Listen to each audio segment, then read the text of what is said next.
Page noire dans cette édition d'information, l'ancien footballeur et entraîneur de l'association sportive de Bolonta, Moussa Doumbouya, alias Moustengue, n'est plus alité à l'hôpital Ignastine pour des soins intensifs d'un AVC. Ce amoureux du ballon rond n'a pas pu supporter les douleurs et il s'est finalement éteint ce dimanche 17 novembre 2024 après une semaine d'hospitalisation. Amadou Bari et Wandel Kabara étaient dans la famille mortuaire. Suivez leur compte rendu. Nous voici dans la famille mortuaire de Moussa Doumbouya, alias Moustengue, ici à Simbayagar. C'est la tristesse, le désespoir, mais surtout la désolation qui se lisait sur les différents visages de toutes les personnes venues souhaiter les condoléances d'usage suite au décès de cet ancien entraîneur de l'association sportive de Bolonta. La disparition de l'homme marque un tournant décisif pour le président du club. C'est une grosse perte parce que Moussa est un jeune frère avec lequel j'ai joué au foot. Quand il était plus jeune, j'étais dans une équipe un peu au-dessus. Et quand il a fini sa carrière de footballeur, il est venu, il a créé ce club-là qui a plus de 10 ans.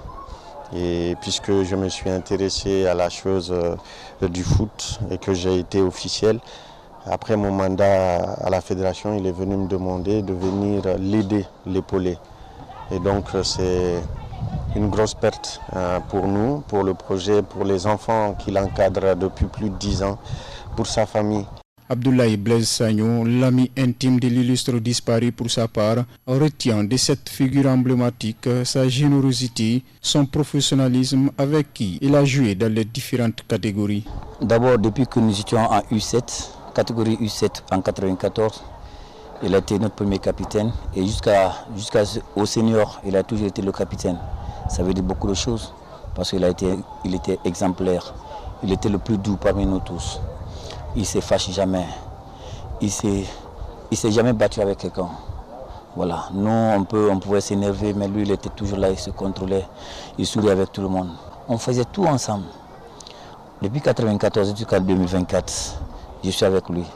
Sauf quand il nous a quittés pour aller en Libye, quand il a eu un contrat en Libye. Voilà, sinon, on a fait tout ensemble. L'ancien international guinéen a laissé une empreinte remarquable dans les annales de l'histoire du football du pays. Son coach, joueuse de l'AS Bolonta, reconnaît le travail abattu du défunt qui apportait tout son soutien à toute l'équipe et sa disparition laisse un vide dans le football guinéen. Le coach, il représentait tout pour nous. Il était comme un père. Il a toujours été là pour nous dans les moments difficiles. Et surtout lorsqu'on a perdu son assistant, Sekouba Kourouma, paix à son âme aussi. C'était lui qui était là pour nous calmer, nous soulager. Et aujourd'hui, apprendre son décès, c'est vraiment un coup dur pour l'équipe et surtout sa famille. L'ancien fondateur et entraîneur de l'association sportive de Bolonta laisse derrière lui une veuve et des enfants. Par ailleurs, l'illustre disparu a été transporté à sa dernière demeure ce lundi 18 novembre 2024 au cimetière de Simbayagar.